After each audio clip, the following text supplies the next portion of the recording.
श्लोक 6वा, समास 7वा, सगुण भजन. जय जय रघुवीर समर्थ. सदा सर्वदा योग तुझा घडावा, तुझे कारणी देह माझा पडावा. उपेक्षू नको गुणवंता अनंता, रघुनायका मागणे हेची आता. हनुमंतांची कुळवल्ली राममंडपा वेला गेली, श्रीराम भक्तीने फळली. रामदास बोले या नामे, शुका सारिखे पूर्ण वैराग्य ज्याचे. वसिष्ठा परिज्ञान योगेश्वराचे, कवी वाल्मिका सारिखा मान्य ऐसा. नमस्कार माझा सद्गुरु रामदासा, जयाचा जगी जन्म नामार्थ झाला. जयाने सदा वास नामात केला, जयाच्या मुखी सर्वदा नाम कीर्ती. नमस्कार त्या ब्रह्मचैतन्य मूर्ती, नेत्राने गुरुराजमूर्ती आपुली. मी जे धवा पाहिली, तू विष्णू शिव तूच दैवत मला. तू तात तू माऊली, झाला भाव मनात या मग करू कोणास पाचारण. प्रल्हादा गुरुराजया नित तुम्हा, माझे असो वंदन. ऋषिकल्पम रामभक्तं गुरुयज्ञेश्वराभिधं, चतुर्वेदेश्वर प्राणं प्रणमामि पुनः पुनः. ब्रह्मानन्दं परमसुखदं केवलं ज्ञानमूर्तिं, द्वन्द्वातीतं गगनसदृशं तत्त्वमस्यादिलक्ष्यम्. एकं नित्यं विमलमचलं सर्वधी साक्षिभूतं, भावातीतं त्रिगुणरहितं सद्गुरुं तन्नमामि. गुरुर्ब्रह्मा गुरुर्विष्णु गुरुर्देवो महेश्वरः, गुरुः साक्षात् परब्रह्म तस्मै श्री गुरवे नमः. अनेन प्रियतां देवो भगवान् जानकीपतिः, श्रीरामचन्द्र पूर्वेषाम् अस्माकं कुलदैवतं. श्रोता वक्ता श्रीराम समर्थ. जय जय रघुवीर समर्थ, जय जय रघुवीर समर्थ. समर्थांच्याच आज्ञेने 3-4 श्लोक कमी करते रोज इतक्यात वेळेच्या अभावी. एकदम अनेन प्रियताम देवावरच येते आहे. तर हे लक्षात घेऊ आपण की हे आपण म्हणतोय, गृहीत धरतोय आणि त्यांची कृपा आहेच. तुझ्या दासबोधासीत वा बोधवावे असं मनात आहे, हे गृहीत धरून आता फक्त हे ब्रह्मानंदापासून मी सुरू करते. आज आपलं सगुण भजन जे आहे, त्या सगुण भजनामध्ये सगुण नासिवंत असे सांगता. त्या ठिकाणी समर्थांना प्रश्न विचारला, म्हणजे प्रश्न मनातला आपल्याच आहे. आपल्याच मनातला प्रश्न समर्थांनी उद्धृत केला. त्यांनी सांगितलं की सगुण नाशिवंत असे सांगता. किती पटवलं आतापर्यंत की हे नाशिवंत आहे, हे नाशिवंत आहे, ही माया आहे, हे शरीर आहे आणि या शरीरामध्ये मोह मद मत्सर हे सगळे आहे. खरा देव कशात आहे, तर खरा देव त्याच्या वस्तूत नसून त्या तत्वात आहे. हे सगळं आम्हाला पटवलं आणि किती मन लावून ऐकलं. ऐकल्यानंतर तुम्ही म्हणाले नुसतं ऐकून होणार नाही, तर तुम्ही मनन चिंतन करा. चिंतन मनन केलं आणि एवढं सगळं करून आता म्हणता तुम्ही की त्याला पण भजायचं आहे. हे कसं? हा खरंच प्रश्न पडण्यासारखा आहे. जो आपल्याला पडतो तो समर्थांना पडत नाही. ते म्हणतात की प्रत्येक गोष्ट स्पष्ट झाली पाहिजे. आणि मग तुम्ही असं सगुण नासिवंत म्हटल्यानंतर देह, मग त्यांनी समजावून सांगितलं. थोडंसं कालच्या भागात त्यांनी सांगितलं की माझा देह खरा आहे आणि तो सगुण पण देह खरा आहे. कारण त्या सगुणातूनच आपल्याला त्याची पूजा करता येणार आहे. कारण निर्गुण प्रत्येकाला कसं पकडता येईल? त्यामधली आसक्ती कमी करायची, म्हणजे देहामधली आसक्ती करायची. देह सत्यच आहे. देह असल्याशिवाय आपण काहीच करू शकणार नाही. देह जर माझ्याजवळ नसेल तर आपण त्याची पूजा तरी कशी करणार आणि त्याला समजून कसं घेणार? आणि जो आत्मा प्रकार आहे, त्या आत्म्याला जो शांतता मिळते तीही देहातच आहे. तो देहात असल्याशिवाय ती शांतता मिळणार नाही. म्हणजे त्यांनी अशाश्वत सांगून देहाचं महत्त्व पटवलं. आता की मग आता हे देहाचं जे महत्त्व आहे ते पटलं दादांना. ते देहाचं जे महत्त्व आहे ना, ते देहाचं महत्त्व सांगण्यासाठी सगुण भजन आता हळूच सांगतात आहे. म्हणजे आधी किती हॅमरिंग केलं आपल्यावरती, इतकं हॅमरिंग केलं म्हणजे अगदी समजावून सांगण्याचा प्रयत्न. आणि आम्हाला पटल्यानंतर आम्ही म्हटल्यावर मग समर्थांना वाटलं आपण सांगितलं तर खरी, पण एवढं सांगूनसुद्धा त्याला कदाचित प्रश्न पडू शकतो की तुम्ही सगळं नाशिवंत म्हणता, तर या सगुणाचं काय? मग सगुण नाशिवंत असे सांगता. मग त्यासाठी आपण एक काल उदाहरण पण बघितलं की आपण नावेत बसून नदी पार जातो. नदी पार आपण नावेत बसून जातो, पण नदी डोक्यावर घेऊन पुढे जात नाही. ती नदीतली ती जी नाव आहे ती नाव आपण नदीतच सोडतो. एखाद्या रेल्वेनी प्रवास करतो तर आपल्या घरापर्यंत रेल्वे आणत नाही, रेल्वेला त्या स्टेशनवर सोडतो आणि आपल्या गंतव्यस्थानावर आपण जातो. म्हणजे तसा हा देह आहे. देहाला फक्त नावेसारखं आणि त्या याच्यासारखं समजायचं आणि त्याच्यात बसायचं आणि बसल्यानंतरच आपल्याला अनुभव येणार आहे. मग हे सगळं समजावल्यानंतर प्रश्न जसा पडला त्यांना, तर नाशिवंत काय खरं ते सांगितलं. नाशिवंत असूनसुद्धा त्यात आसक्त होऊ नको, पण त्या देहातूनच तुला अनुभव येईल. त्यामुळे तुम्ही सगुणाचं आणि ते खरे, रामराय खरे, रामाची मूर्ती खरी, पण केव्हा होईल खरी? जेव्हा त्यामध्ये आपलं मन असेल ते. म्हणजे आपला जो देह आहे त्या देहातलं मन आणि त्या मूर्तीमधलं मन हे दोन्ही एकत्र व्हायला पाहिजे. म्हणजे आतमध्येच जायचं आहे, पण आधार सगुणाचा घ्यायचा आहे. हा खरंच खूप सूक्ष्म विचार आहे. म्हणून समर्थांनी त्या ठिकाणी प्रश्न विचारला, म्हणजे श्रोत्यांच्याकडून हा प्रश्न विचारला आहे. माझं आतलं मन, म्हणजे मन आतलं, मन आतच असतं, मन काही बाहेर नाही आहे. हृदय आणि मन आतमध्ये आहे, बुद्धी पण आतमध्येच आहे. पण ह्या सगळ्या आतमधल्या गोष्टींचा विचार करायचा आणि नाशिवंताकडे बघायचं. नाशिवंताचा उपयोग करून घ्यायचा. मग आपल्यासारखं तर स्वार्थी आपणच, की तुझा मी उपयोग करून घेणार आहे. पण आपण जेव्हा उपयोग करून घेतो ना, तेव्हा त्याची निगा पण तेवढीच राखतो. त्याचा उपयोग करून घ्यायचं गृहीत नाही धरतायत, की हात आहे, पाय आहे, डोळे आहे, बुद्धी आहे, नाक आहे, नुसतं गृहीत नाही. मग त्याचं काळजी पण घ्यायची. मग रामरक्षेमध्ये प्रत्येक अवयवाची काळजी घेतली आपण. रामरक्षा जेव्हा म्हणतो तर माझ्या गुडघ्यांपासून, माझ्या बोटांपासून, माझ्या डोळ्यांपासून, माझ्या कानांपासून सगळ्याचं रक्षण कर म्हणतो. ते रक्षण करण्याचं कारण, त्या कानांनी मला सगुण भजन ऐकायचं आहे, त्या डोळ्यांनी मला सगुणाकडे बघायचं आहे आणि प्रत्यक्ष माझी बुद्धी माहिती नाही किती पुढे जाते, पण जितकं जाते तिथपर्यंत तर मला रूप दिसलं पाहिजे. पिवळा पितांबर मी मनात जर नेसवला रामरायांना, तर तो पिवळ्या पितांबराचा आनंद मला डोळ्यातूनच मिळणार आहे. मग आणि मला त्या सांगून ठेवलेलं आहे आपल्या डोळ्यांना काय बघायचं आणि काय बघायचं नाही. पण बघण्यासाठी देह तर लागतोच ना. त्यासाठी समर्थांनी एवढा सगळा प्रश्न विचारलेला आहे. मग नाशिवंत, मग आता समजलं का आपल्याला असं म्हणतात ते? समजलं. कारण तुम्ही म्हटलं तसं आतल्या गोष्टींचा विचार करायचा आणि सांभाळायचं वरच्याला. इतकं बारीक कोणी, आपल्या आई वडील तरी सांगतील का आपल्याला एखादं कल्याण करायचं, एखादी गोष्ट बारीक गोष्ट नाही सांगत एवढी, जेवढी समर्थ आपल्याला सांगतात आहे, की परमार्थापर्यंत जाण्यासाठी ही सूक्ष्माती सूक्ष्म गोष्ट आपल्याला कळली पाहिजे, की सगुण नाशिवंत असे सांगता म्हणून भजन करावे म्हणता. मग भजन कशासाठी करायचं? माझं मन त्याच्या मनाशी जुळावं म्हणून. आणि त्याचं मन मला निर्गुणात दिसणार आहे का? एक तर माझ्याजवळ देह नसेल तरी दिसणार नाही. आणि त्यांच्यामध्ये सुद्धा निर्गुण तत्वाकडे बघायचं तर आकाशामध्ये कोणत्या पॉईंटवर मी बघू, कोणत्या एका बिंदूवर स्थिर हो की जिथून मला रामराय दिसतील? तसं होत नाही. म्हणून त्यांची मूर्ती आपण समोर सांभाळतो आणि त्याच्याकडे बघतो. मग आता कळलं आम्हाला, म्हणजे माझाही देह महत्त्वाचा आणि तोही देह महत्त्वाचा. किंवा कशासाठी, कोणत्या पुरता?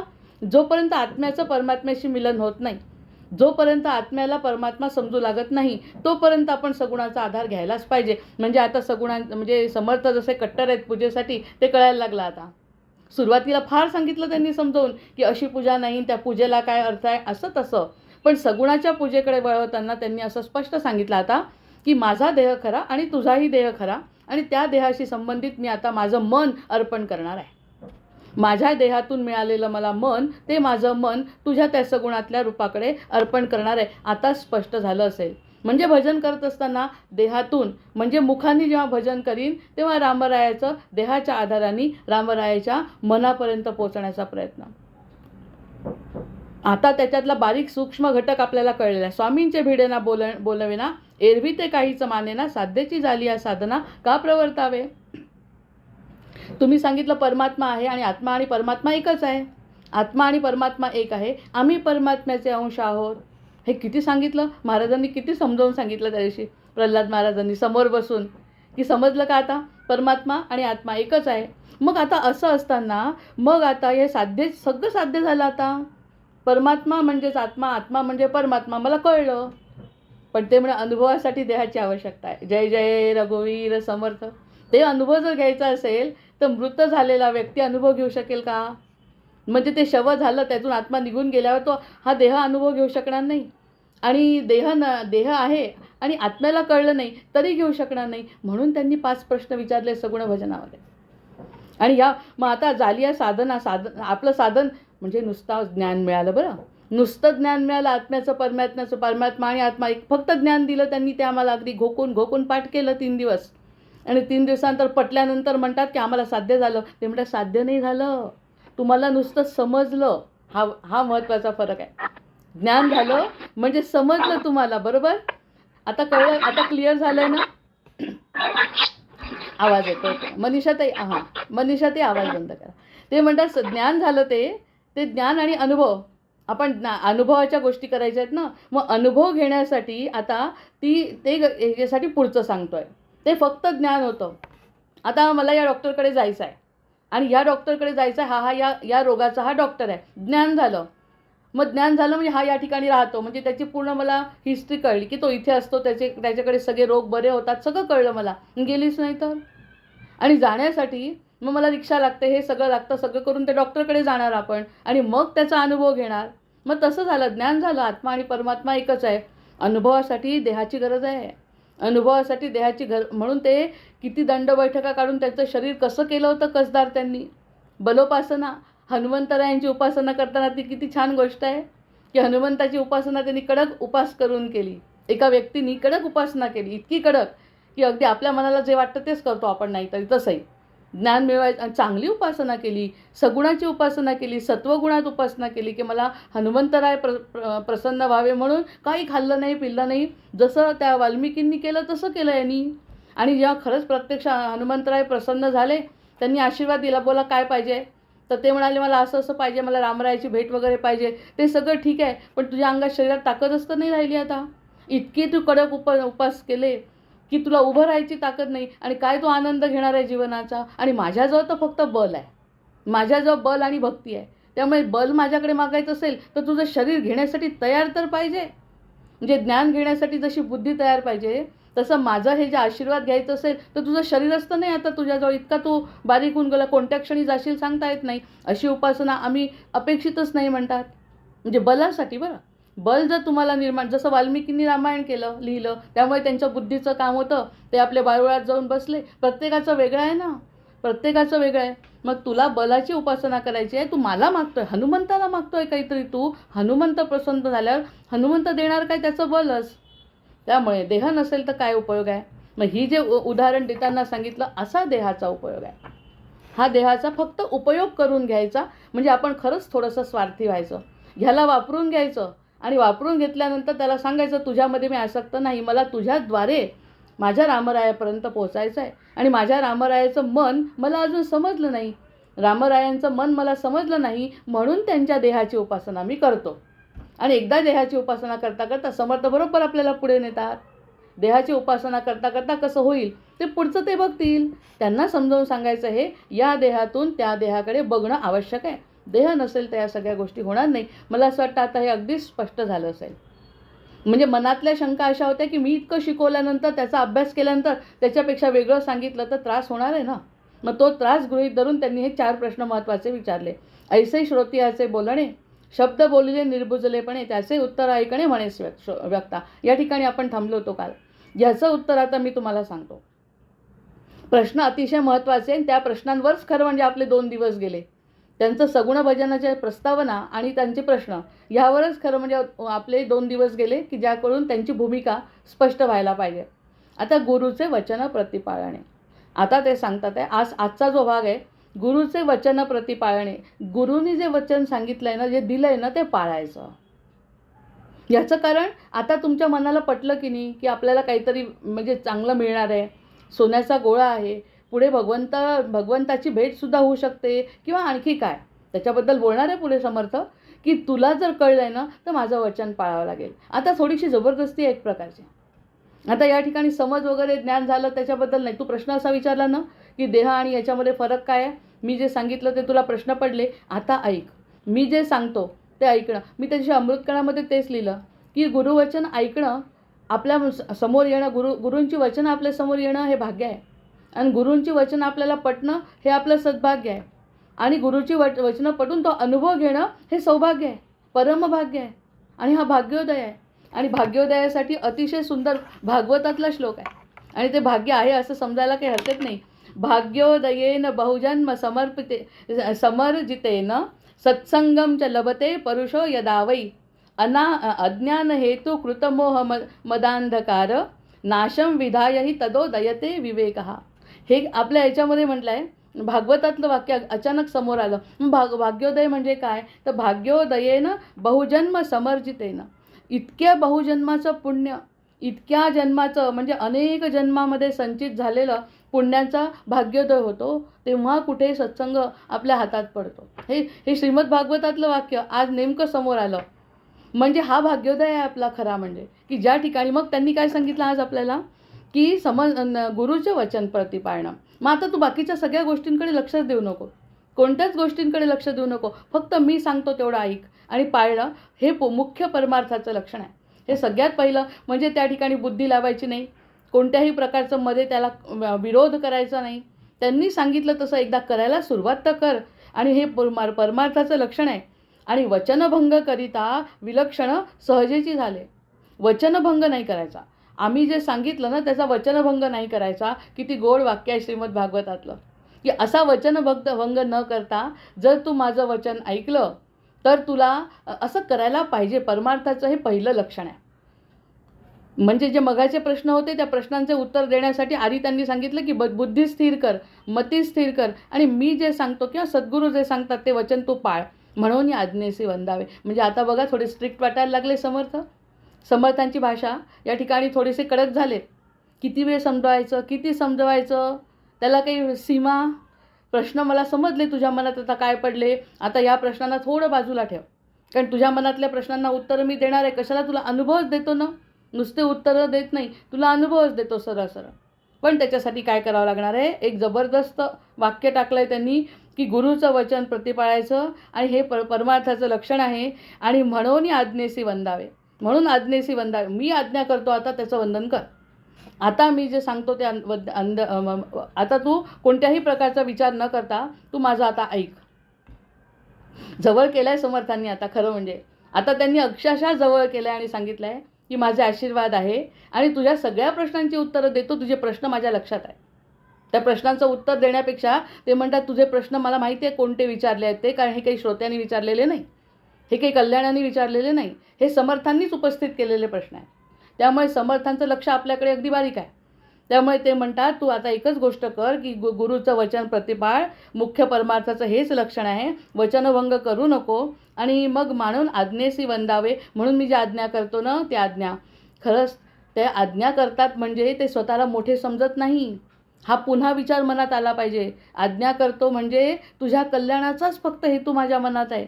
माझा ऐकायचं म्हणजे मी सर्वसाधारण वडिलांसारखं आणि आईसारखं सुद्धा नाही करत ते, की आई तरी म्हणते तर काहीतरी काम असतं, पुढे जाऊन आपल्याला त्यांना काहीतरी मदत करायची असते, हे सगळं असतं. पण संसारात जर या सगळ्या गोष्टी बघितल्या तर ते म्हणतात मला असं म्हणायचं आहे की माझ्या आज्ञेला वंदन कर, जे काही सद्गुरू सांगतात, आणि सगुण भजनाला मानावं. आणि सगुण भजनाला मानावं. श्रोता म्हणे हे देव का प्रयोजिले, तरी श्रोता म्हणतो ह्या देवांचं प्रयोजन काय, ह्या देवांचं प्रयोजन काय. काय मानिला उपकार, कोण झाला साक्षात्कार, किंवा प्रारब्धाचे अक्षर पुसले देवे. काय मी उपकार करून मानू सांगा, काय मी उपकार करून मानू. झाला का साक्षात्कार, साक्षात्कार झाला. साक्षात्कार सोपा आहे का, हे करण्यासाठीच तर इतकी दिवसाची मेहनत चालली आहे सगळ्यांची. साक्षात्कार झाला का, प्रारब्धाचं अक्षर पुसलं गेलं, माझं अक्षर प्रारब्धामध्ये जे लिहिलं आहे ते पुसलं गेलं का. म्हणजे तुम्ही जे म्हणता देव सत्व नाही असं तुम्ही म्हटलं आणि आम्हाला रागवले की देव सत्व नाही असं म्हणायचं नाही, आणि प्रत्यक्षात आमचं प्रारब्धही बदलत नाही. मग हा काय साक्षात्कार आहे का देवाचा.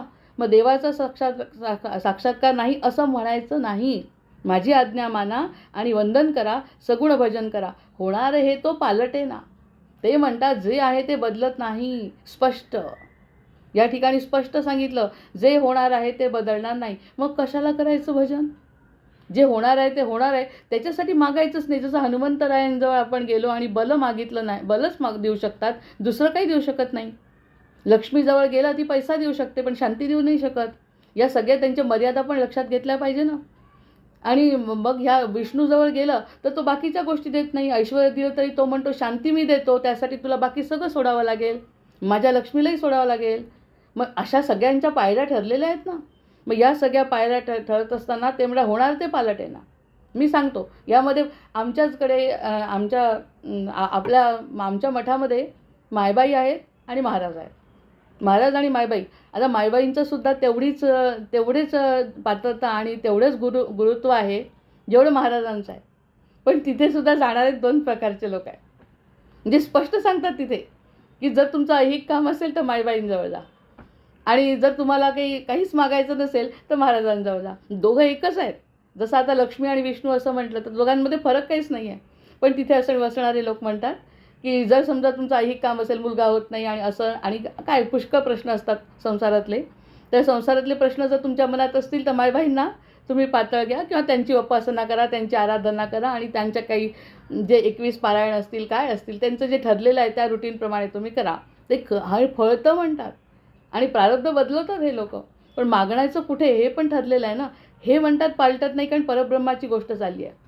दासबोधामध्ये परब्रह्माची गोष्ट चाललेली असल्यामुळे हे प्रारब्धात बदल करील असं मी कोणत्याही प्रकारची हमी देत नाही. स्पष्ट. तरी जर पुढे चालायचं असेल तर चला, त्याच्या पुढे जर जायचं असेल तर ह्या सगळ्या गोष्टी ठेवून द्या. जसं विष्णूचा आराधना केली तर विष्णू म्हणेल पहिले लक्ष्मीला तू सोड. लक्ष्मीला सोडलं तर, कारण लक्ष्मीच तर माझी दासी आहे, त्यामुळे लक्ष्मीला सोडत असेल. कोण सोडेल लक्ष्मीला? आधी लक्ष्मी महत्त्वाची. कर लक्ष्मी लक्ष्मी लक्ष्मी. किती दिवस करशील? त्या शवाचं उदाहरणही सांगितलं. त्यामुळे यावं तुला माझ्याजवळ लागणार आहे, अजून वेळ आहे मग तुला माझ्याजवळ यायचा, असा स्पष्ट संकेत देतात. मग या सगळ्या गोष्टी आपण ठरवाव्या लागतील. तर ते म्हणतात आता माझ्यावर विश्वास ठेव. खरं म्हणजे तू काहीच ठरवू नको, माझ्यावरती विश्वास ठेव. होणार ते पालटे ना, भजन काय करावे जना, हे पाहता अनुमाना काहीच नाही. जर समजा तू भजन केलं आणि माझं काम व्हावं असं जर तू म्हटलं तर ते देवाचं सत्व नाही असं म्हणण्यासारखंच आहे. अजून तुझ्यामध्ये काहीही बदल झाला नाही. कारण देव तुमच्या दाराजवळ यायला तो सेवादार नाही. तो आपल्याजवळ येऊन आपली कामं करायला तो सेवादार निश्चित नाही. प्रेम खूप असेल त्याचं, पण प्रत्यक्षात भगवंत काहीच करत नाही. ह्याच्यावरती सुद्धा ठाम व्हायला पाहिजे जे ज्ञान मिळवायचं असेल तर. जर भाग्योदय पाहिजे असेल आपल्याला भागवतातला, प्रत्यक्ष श्रीकृष्ण देतो आहे भागवत ऐकल्याने, तर तो जर श्रीकृष्ण आपल्याला पाहिजे असेल तर या छोट्या छोट्या गोष्टी आता तरी कमीत कमी थांबवाव्या लागतील. हे तर मिळतच राहतं आपापल्या प्रारब्धाप्रमाणे. असेल तर मिळणार, नसेल तर नाही मिळणार. आणि असलेलं काही जात नाही कुठे. आपण कितीतरी गोष्टी ऐकतो की जे ज्याच्या नशिबात आहे ते कितीही काही झालं तरी येतच, आणि नसेल तर जातच. मग या सगळ्या गोष्टी तरी मागायच्याच का? मागणं हा विषयच संपवायला पाहिजे. कितीही मोठं दुःख असलं तरी मला काहीच समजत नाही, तुला जे करायचं ते कर, असं जर करत असेल तर होणार ते पालटे ना, भजन काय करावे जना. मग इथून तर अर्धे लोक सुटूनच जातील दासबोधातले. इथून अर्धे लोक सुटून जातील. इथपर्यंत कष्ट केले, सगळं समजावून सांगतो म्हणे की भाग्य बदलवतो म्हणे वगैरे वगैरे. काहीच तर भाग्य बदलत नाही, काहीच चेंज नाही आहे. म्हणजे काय, म्हणजे आमच्या परिस्थितीत बदल जर मानलं नाही कोणी. इतके छोटे छोटे प्रश्न विचारतात ना अजूनही लोक. मला इतकं वाईट वाटतं. म्हणजे इतक्या सगळ्या गोष्टी आपण ऐकतो आणि छोटे छोटे गोष्टी विचारतात, जे ऐकतही नाही आणि शंका विचारतात. जे याच्या संदर्भातल्या शंका असतील तर गोष्ट वेगळी आहे, पण याच्यातल्या संदर्भातल्या शंका नसताना आपल्यासारख्याला वाईट वाटतं. खरंच समर्थांना काय वाटत असेल? ह्यामधला काहीच शंका नाही. आणि वेगळीच शंका म्हणजे 1 तास आपण जे तोंडाची वाफ दवडतो त्याच्यातून काय मिळतं आहे? त्यापेक्षा न ऐकलेलं बरं. मग इथून अर्ध्यापेक्षा काय 5% लोक निघून जातील. म्हणून दासबोधाच्या बाबतीत निश्चित विचार झाल्याशिवाय माझं ऐका म्हणत असं. आता ते इतके कळवळतात पुढे जाऊन, म्हणजे कळवळा आहे चक्क दिसतो त्यांचा. मी आधीच सांगितलं या समासामध्ये त्यांचं रहस्य दडलेलं आहे. मग ते म्हणतात होणार ते पालटे ना, भजन काय करावे जना, हे पाहता अनुमाना काहीच नाही. अनुमान वगैरे काही लावू नका, तुमच्या बुद्धीला काही कळत नाही. त्यासाठी मी संभवामी योगयोगीमध्ये तो श्लोक सांगितला आणि तो अतिशय आवडला. त्याच्यावरती सगळ्यांच्या खूप प्रतिक्रिया आल्या की तुम्हाला जे वाटतं ते खोटं आहे आणि जे आम्हाला वाईट वाटतं ते भगवंताला फार आवडतं. पंचामृती स्नान होतं आहे त्यांनी. मग हे सगळं तुम्हाला पटल्यावर तरी कमीत कमी माझ्याकडे वळा वेगवेगळ्या पद्धतीने. मग आता स्वामींच्या आज्ञाप्रमाणे कोण करीत अप्रमाण, परंतु याचा गुण मज निरोपावा. मग आता सांगा की याचा गुण काय आहे? मग ठीक आहे, हे सोडलं ते सोडलं, माझ्या मनासारखं काहीच होत नाही, आम्ही मानलं तर मग आता काय होतं सांगा ना मला. मग मला निरोपावा, परंतु याचा काय गुण? मग आता हे सगळं केल्यावर गुण काय? याचा गुण काय? किती कठीण प्रश्न आहेत ना सगळे. याचा गुण काय? जोपर्यंत बुद्धी आपली परमात्म्यामध्ये काहीतरी विशेष आहे म्हणून स्थिर होत नाही ना, तोपर्यंत या ऐहिक कल्पना मनातून जातच नाही. मनातून जात नाही म्हणून ते म्हणतात निरोपावा. वक्ता म्हणे सावधपणे. आता वक्ता जरा सावध झाला म्हणजे आपले समर्थ, कडकपणा पण झाला, समजावून सांगायचा प्रकार झाला. आता तू फक्त विश्वास ठेव आणि तुझे प्रश्न काय आहेत हे मला माहिती आहे आणि तुला कोणतं संकट आहे हे सुद्धा त्यांना माहिती आहे. असं एकही गोष्ट नाही की त्यांच्यावर संकट नाही, माहिती नाही आपलं, कारण आपल्या अंतरंगातच ते बसलेले आहेत ना. आपल्या अंतरंगात आपण त्यांना सांगितलंही आहे. कारण त्यांनी सांगितलं सगुण मूर्ती जर आपल्याला आवडली आणि आपण सगुण मूर्तीकडे एकरूप झालो भक्तीनी, तर आपण त्यांना आपलं सगळं सांगतो. आणि नाही सांगितलं तरी ते चित्रगुप्ताच्या रूपाने बघतच असतात जर आपलं लक्ष असेल तर. मग त्यांना का माहिती नाही का सगळं? मग ते आता सावधपणे ऐका म्हणतात. म्हणजे मी सांगतो सावधपणे एक विषय घेण्याचा प्रयत्न करतो आणि सांगतो. सांग ज्ञानाची लक्षणे, तुझं काय लागे करणे काय नाही किंवा नाही. मी तुला ज्ञानाचं लक्षण देतो, ज्ञानाचं लक्षण सांगतो. काय करायचं आणि काय करायचं नाही हे सांगतो. काय करायचं आणि काय करायचं नाही हे सांगतो. करणे म्हणजे वक्ता म्हणे सावधपणे सांगत ज्ञानाची लक्षणे, तुझं काही लागे करणे किंवा नाही. तुला काय करावं लागतं किंवा काय करावं लागत नाही हे सांगायचा प्रयत्न करतो. ज्ञानाची लक्षणं ज्ञान देतो आता. म्हणजे भक्तियोगामध्ये ज्ञान थोडंसं कमी आहे. म्हणजे ज्ञान इतकं नाही की अगदी वेदांत नाही सांगत ते, पण थोडंसं समज येण्यासाठी तुम्हाला ज्ञान देण्याचा प्रश्न. नंतर म्हणतात करणे लागे भोजन करावं लागतं. नंतर करणे लागे उदक प्राशन, पाणी प्यावं लागतं. मळमूत्र त्याग लक्षण हे सगळे विधी करावे लागतात. तेही सुटे ना. काय सुटतं आपलं देहाचं? आपल्याला सगळं लागतं. आपण वाल्मिकी ऋषींसारखे किंवा जुन्या काळासारखे तपस्वी नाही की समजा तप करायचं ठरवलं आणि मी काहीच खात नाही म्हटलं तर त्या मुलाला जशी शिक्षा झाली तशी आपला पण देह कृश होईल. त्यामुळे आपल्याला जगायचं आहे म्हणजे भोजन करावं लागेल, पाणी प्यावं लागेल, मलमूत्र त्याग करावा लागेल आणि काहीच सुटत नाही त्यातलं काहीही सुटत नाही. त्या दैहिक क्रिया ज्या आहेत त्या क्रिया कराव्या लागणार आहे. खाणं पिणं सगळं करावं लागणार आहे. मग हे करावं. जनाचे समाधान राहावे, आपुले पारखे ओळखावे आणि भजनची मोडावे हे कोण ज्ञान. मग आता तुम्ही ते करता. खाणं पिणं सगळं सुरू आहे आणि खाणं पिणं सुरू असताना जनाचे समाधान राहावे, जनामध्ये समाधानी राहावं, आपले पारिखे ओळखावे, आपलं कोण आहे नाही आहे ते ओळखावं, आपलं कोण आहे आपण कोणाचे हे ओळखावं. आणि हे सगळं तुम्ही करता. माझा मान, माझा सन्मान, माझी प्रसिद्धी, माझं शिक्षण, माझं लिखाण, माझं सगळं चालू आहे. खाणं आहे, पिणं आहे, बाहेर जाणं आहे, कपडे सगळं सुरू आहे. फक्त भजन मोडता. हे कसं म्हणायचं? ह्याला कसं ज्ञान म्हणायचं? म्हणजे इतके दिवस आपल्यासोबत ग्रंथ आहे आणि सगळं तुम्ही कराल आणि फक्त हेच नाही. पुढे जाऊन त्यांना म्हणायचं फक्त हेच करा, बाकी सगळं सोडून द्या मनानी. मग आता ते म्हणतात जनाचं समाधान राहावे, आपले ओळखावे, आपण फक्त भजन मोडायचं आणि बाकी सगळं करायचं. करतोच की नाही आपण? खाणं पिणं करतोय.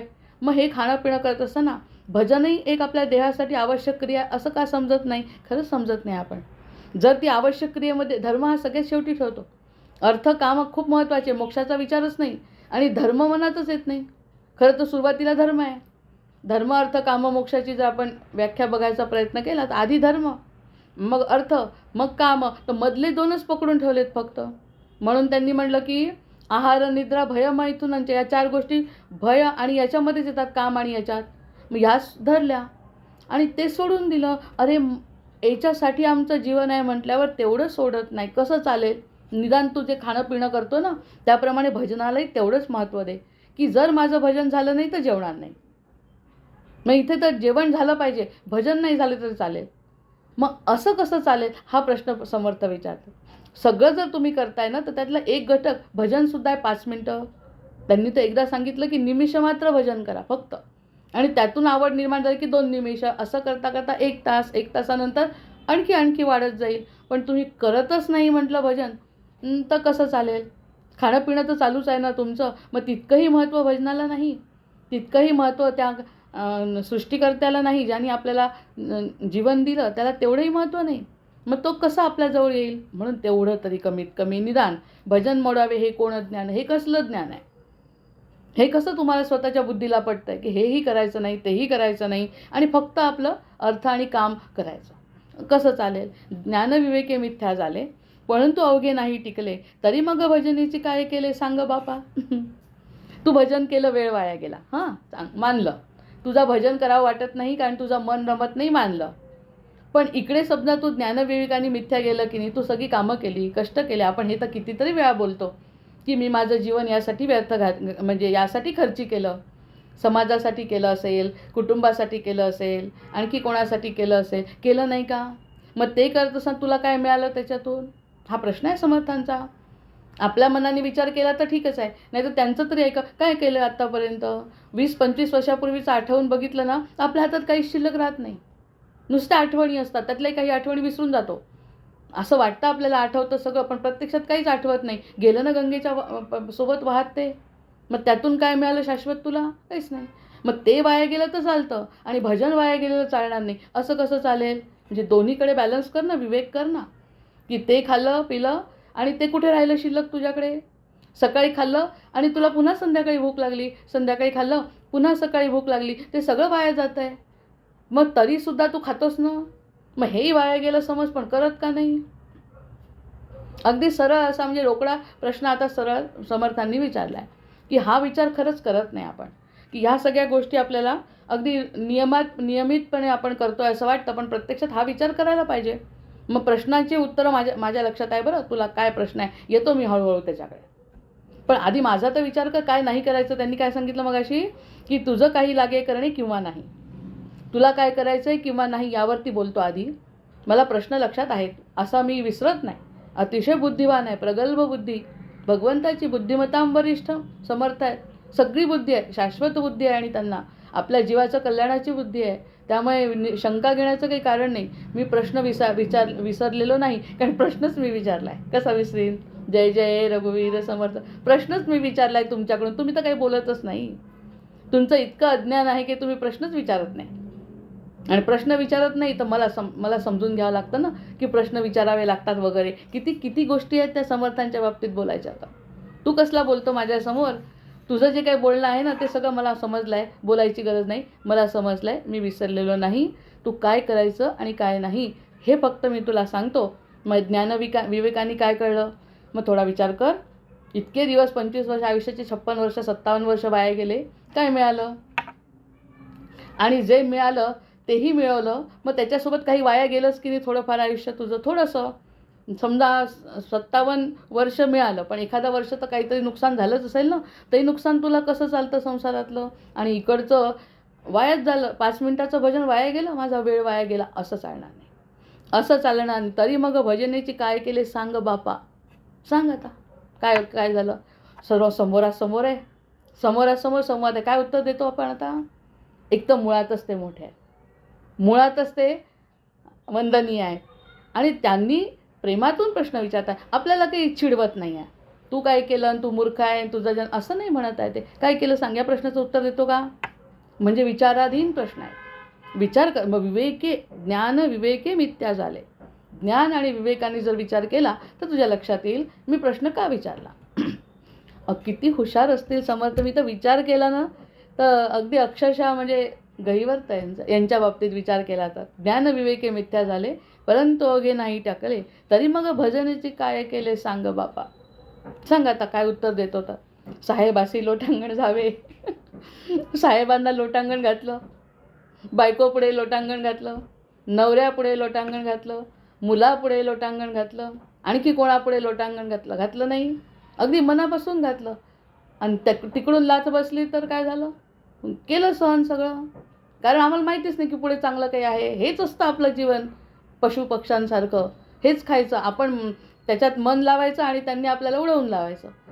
साहेबापुढे लोटांगण घातला, एकदम मस्त उदाहरण दिलं. त्यावरून आपण सगळं आपलं आयुष्य आठवू शकतो. कोणाकोणाला जीव लावला, कितीतरी वेळा जीव लावला. आणि हे असं एका बाजूनी नाही, आपल्यावरही खूप जणांनी जीव लावला. आपण कोणतं त्यांचं पूर्ण केलं काही? असं पण होतं ना. नुसता दुसऱ्याला दोष तर आपण आता विवेकाने कधीच देणार नाही की दुसरे दोषी आहे. हा प्रश्नच मिटलेला आहे. आपण तरी कुणाला तितक्या लेवलपर्यंत प्रेम केलं? करू शकत नाही. मर्यादा आहे. गाव सोडावं लागतं कधी कधी. एखादी व्यक्ती अशी असते की तिला आपली गरज असते, पण आपण दुसऱ्या गरजेपायी त्यांना सोडून देतो. मग त्यांच्यावर आपला जीव जो लावला होता त्यांनी आपल्यावर, तो वाया गेला ना त्यांचा. मग ह्या सगळ्या गोष्टी होतात. मग त्यांनी म्हटलं साहेबासी लोटांगण. ह्या गोष्टी पूर्ण होणारच नाही आहेत. कितीही लोटांगण घातलेच आहेत आपण. किती ते बाबा महाराज सातारकर तर इतके सुंदर सुंदर उदाहरणं द्यायचे. कोणासमोर लोटांगण घातलं, बायकोच्या समोर कसं लोटांगण घातलं, आणि नंतर मग काय झालं. हे सगळं संसाराचे चित्र. पण आपल्याला संसाराचं चित्र उभंच नाही करायचं. ते तर सगळ्यांचाच अनुभव आहे. त्यामुळे ते म्हणतात साहेबासी लोटांगण जर नीच्यासारखे व्हावे. अरे इतका चांगला असतो माणूस, बुद्धिवान, स्वतःची बुद्धी गहाण ठेवून त्याच्यासमोर लोटांगण. हो सर, हो सर, हो सर. केलं ना. गरज होती का तुला? तर म्हणजे नोकरीत केलं तुला पैसा मिळाला, तुझा संसार झाला, ठीक आहे. पण लोटांगण घातलं होतं ना. मग लोटांगण कसं घात, तुझ्यामध्ये तेवढी गरज, तेवढी तुझी तर पात्रता जास्त आहे. आपल्याला खूपदा अनुभव येतो, आम्ही इतकं हुशार असताना आम्हाला यांच्यासमोर बोलावं लागतं आणि त्यांच्यासमोर बोलावं लागतं संसारामध्ये. आम्ही त्यांच्यापेक्षा चांगले असूनसुद्धा आम्हाला नतमस्तक व्हावं लागतं. लोकांची बोलणी खावी लागतात, गरज नसताना खोटं बोलतात, गरज नसताना आपल्याबद्दल खोटं बोलतात. ऐकलं नाही का तुम्ही? असं म्हणतात समर्थ म्हणतात आहे की ते नीचासारखं व्हावं लागतं त्यांच्यासमोर, खरं असून सुद्धा खोटं. ते DSKचं उदाहरण आहे. पुन्हा बिचारे उभे राहिले बरं, त्यांचा स्वतःवर विश्वास असल्यामुळे, कोणत्या तरी गुरूंची कृपा असल्यामुळे पुन्हा उभे राहिले. काय लोकांनी नकोसं करून टाकलं जीवन, काय चुकलं होतं बिचाऱ्यांचं. हे सगळं संसारात घडत असतं. शनी देव आपले मागच्या जन्मीचे पांग फेडतो की काय असं वाटतं. मग त्याच्यासमोर व्हावं लागलं की नाही. मग देवासंना मग देवाला नाही मानत. आणि मग हे कोणतं ज्ञान, पुन्हा हे कोण ज्ञान. किती वेळा ह्यावरती, खरंच ह्या ओवीवरती बाबा महाराजांनी इतकी उदाहरणं दिली होती आणि सगळी पटली सगळ्यांना. एवढ्या टाळ्या वाजवल्या होत्या. हो हो हो हो, कारण खराच अनुभव आहे प्रत्येकाचा. कोणीच असं नाही की ज्याच्यातून गेलं नाही. आणि बोलणं गोड आहे अतिशय त्यांचं होतं. म्हणजे इतकं गोड शब्दात सांगायचं, हे पटूनच सांगतात. ते संत लोक पटवतात. हो, इतके वेळा आम्ही, म्हणजे दाढीला हात लावणे म्हणतात ना, साहेबाच्या दाढीला मुलाला म्हणायचं, नवऱ्याला म्हणायचं, नवऱ्यानी बायकोला म्हणायचं, आणि शेवटी दोघंही एकमेकांना म्हणतात तू उगीच माझ्या नशिबात आली. मग हे सगळं जर होतं तर देव तसं नाही करणार आहे. आणि मी त्याच्याजवळ तुला नेणार आहे. तुझे प्रश्न माझ्या लक्षात आहे. मी बाकी तुला शाश्वत सुख देतो आणि तुला स्वतःला आनंद देतो. तू इतका खुश होशील की कोणाकडे बघायची तुला गरज नाही. तू स्वतःच आनंदात नाचत राहशील आणि तुझं नाचणं बघून लोकही नाचायला लागते. एवढा आनंद देतो तुला. म्हणजे तूही आनंदी, जे आतापर्यंत आपण कोणाला दिलं नाही ना ते सुद्धा द्यायला लागू, असं त्यांचं म्हणणं आहे. मग किती मोठी गोष्ट सांगितली या समासात त्यांनी, की जे आतापर्यंत केलं ते करून तुला किती आनंद मिळाला हे आपण मागे बोललो. पण त्यांच्या शब्दात समर्थ बोलतायत आता. आपले स्वतःच्या शब्दांना काही किंमत नाही आहे, कारण आपण तर अगदी बरबटलेले अज्ञानाने. पण त्यांनी स्वतः सांगितलं की नीचासारखं व्हावं आणि देव असं नाही मानत तुम्ही. हवं तर तिथे तुम्हाला असं सुख मिळणार आहे, असं सुख मिळणार आहे. एकांतात हसाल तुम्ही, एकांतात हसाल. आणि लोक म्हणतील अक्षरशः की याला दवाखान्यात न्यावं लागेल, एवढा हसतो, एवढी परिस्थिती खराब आहे तरी हसतो तुकाराम महाराजांसारखा. त्याला काहीच कशाचं वाटत नाही. इथपर्यंत तुला नेणार आहे आणि तरी तू देवाचं भजनच करत नाही, कसं चालेल. कसा रोकडा प्रश्न आहे आता. नंतर हरिहर ब्रह्मादिक, हे जयाचे आज्ञाधारक. हरिहर ब्रह्मादिक जे जयाचे आज्ञाधारक, तू एक मानवी रंक भजेसे ना तरी काय गेले. हरिहर, हरी आणि हर दोघंही तुल्य, म्हणजे कोणीच कमी नाही. वरच्या क्षेत्रात गेलं ना तर साधू संतांमध्येही फरक नाही, देवांमध्येही फरक नाही, ते ओंकारात फरक नाही, गणपतीत फरक नाही, महालक्ष्मीत फरक नाही, कोणाचाच फरक नाही. महालक्ष्मीत का बरं फरक नाही? कारण महालक्ष्मी भगवंतांच्या पायाशी राहते, म्हणून ती सुद्धा भगवत स्वरूपच आहे. मग हे सगळे जर आपापले एकमेकांना मानतात, इतके ग्रेट, हे पूर्ण जग जे चालवतात, इकडे हरी आणि हर वेगवेगळे मानतो ना आपण, की शिव भक्त वेगळे आणि विष्णू भक्त वेगळे, असं म्हणतो की वैष्णव आणि शाक्त परंपरा, शाक्त नाही शिव परंपरा. तर हे दोघं वेगळे मानतात, पण ते दोघं एकच आहेत वरती जाऊन. त्याच्या कितीतरी गोष्टी ऐकतो आपण, ते एवढे मोठे असून ते एक आहे. आणि आपण काय म्हणतो, ते जयाचे आज्ञाधारक, ते आज्ञाधारक आहेत एकमेकांचे. भांडण आपण खाली करत बसतो. तू एक मानवी रंक भजेसी ना तरी काय गेले. जर तू भजला नाही तर काय तुझं होईल सांग बरं मला.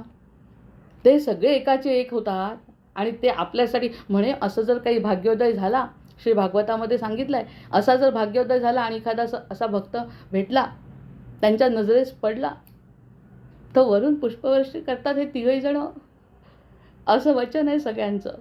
असा जर एखादा भेटला तर ते वरून पुष्पवृष्टी करतात याच्यातून. कारण ती वृष्टी कोणाला दिसते, त्याची त्याला दिसते, भक्ताला. मग तो आनंदी नाही होणार का? तो आनंदी होतो. त्याला त्याचं दिसलं की वरून मला ब्रह्मा विष्णू महेश, आणखीन कोण विष्णू, जे काही तुझ्या मनात असतील ते सगळे येतील. कारण कोणालाही काहीही वेगळं करायचं नाही आपल्यासाठी. ते सगळे अरे असा भाग्योदय झालेला भागवतातलं वाक्य वाचून जगलेला जर एखादा आला ना, तर ते वरून पुष्पवृष्टी आपण सिनेमात पाहतो तशी प्रत्यक्ष करत असतील. आणि तशी जर केली तर कोणत्याही संसाराची किंमत राहणार आहे तुला सांग. हरिहर ब्रह्मादिक हे जयाच्या आज्ञात की तू एक मानवी रंक भजेसे ना तरी काय गेले.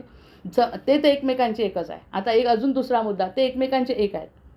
मग ते एक आहे, त्यांना काही फरक पडत नाही तू त्याला भजला काय नाही भजलं काय, फरक तुला पडतोय. म्हणजे आता माझी सुद्धा भाषा समर्थांमुळे बदलली, कारण ते सरळ रोकडा प्रश्न विचारतात. आता इथे प्रेम भक्ती असं काहीच नाही. आता ते मला डोळे उघडत आहेत, डोळे डोळे. सत्य सत्य समोर आल्यावर, हो हो हो, सत्य समोर आल्या. आता हे जे सत्य समोर आलेलं आहे त्यांनी डोळे उघडल्या गेलेले आहे आणि उघडावे अशी अपेक्षा आहे. 3 वाजते आणि थांबते. हरिहर ब्रह्मादिक हे जयाचे आज्ञाधारिक, तू एक मानवी रंक भजेसी ना तरी काय गेले श्रीराम. किती गोड आहे उद्याची ओवी सोमवारची. बाप रे. आमुचे कुळी रघुनाथ, रघुनाथ हे आमचा परमार्थ. जे समर्थांचाही समर्थ, देवा सोडविता श्रीराम. त्याचे आम्ही सेवकजन, सेवेकरिता झाले ज्ञान. तेथे अभाव धरिता पतन, पाविचेल की श्रीराम. गुरु सांगती सारासार, त्यास कणे असे म्हणावे असार. तुझं काय सांगणे विचार, शहाणे जाणती श्रीराम. समर्थांचे मनीचे तुटे, तेची जाणावे अदृष्ट खोटे. राज्यपदापासून करंटे, सेवले जैसे श्रीराम. जय जय रघुवीर समर्थ, जय जय रघुवीर समर्थ. जय जय रघुवीर समर्थ. झाले साधनाचे फळ, संसार झाला सफळ. निर्गुण ब्रह्म ते निश्चळ, अंतरी बिंबले श्रीराम. ईशेव झाला मायेचा, झाला निवाडा तत्वांचा. साध्य होता साधनांचा, ठाव नाही श्रीराम. स्वप्नी जे जे देखिले, ते ते जागृती सवडाले. सहजची अनिर्वाच्य झाले, बोलता नये श्रीराम. ऐसे हे विवेके जाणावे, प्रत्यये खुणेची बाणावे. जन्म मृत्यूच्या नावे, शून्याकार श्रीराम. भक्ताजनी स्वाभिमाने, कृपा केली दाशरथीने. समर्थ कृपेची वचने, तो हा दासबोध श्रीराम. 20 दशक दासबोध, श्रवणद्वारे गीता शोध. मनन करत्यास विशद, परमार्थ होतो श्रीराम. 20 दशक 200 समास, साधके पाहावे सावकाश. विवरता विशेष विशेषण, कळो लागे श्रीराम. ग्रंथाचे करावे स्तवन, स्तवनाचे काय प्रयोजन. येथे प्रत्ययास कारण, प्रत्ययो पहावा श्रीराम. देह तव 5 भूतांचा, करता आत्मा तेथीचा. आणि कवित्व प्रकार मनुष्याचा, कशावरुनी श्रीराम. सकळ करणे जगदीशाचे, आणि कवित्वची काय मनुष्याचे. ऐशा अप्रमाण बोलण्याचे, काय घ्यावे श्रीराम. सकळ देहाचा झाडा केला, तत्व समुदाय उडाला. तेथे कोण्या पदार्थाला आपुले म्हणावे श्रीराम. ऐशी विचाराची कामे, उगेच भ्रमो नये भ्रमे. जगदीश्वरे अनुक्रमे, सकळ केले श्रीराम. जय जय रघुवीर समर्थ, जय जय रघुवीर समर्थ. जय श्रीकृष्ण. वंदे देवं विष्णुमशेषस्थितिहेतुं, त्वामध्यात्मज्ञानविरन्तर्हृदि भाव्यं. हेयाहेयद्वन्द्वविहीनं परमेकं, सत्तामात्रं सर्वरदुस्तं ऋषिरूपं. प्राणापानो निश्चय बुद्ध्या हृदिरुध्वा, चित्वा सर्वसंशयबन्धं विषयोगान्.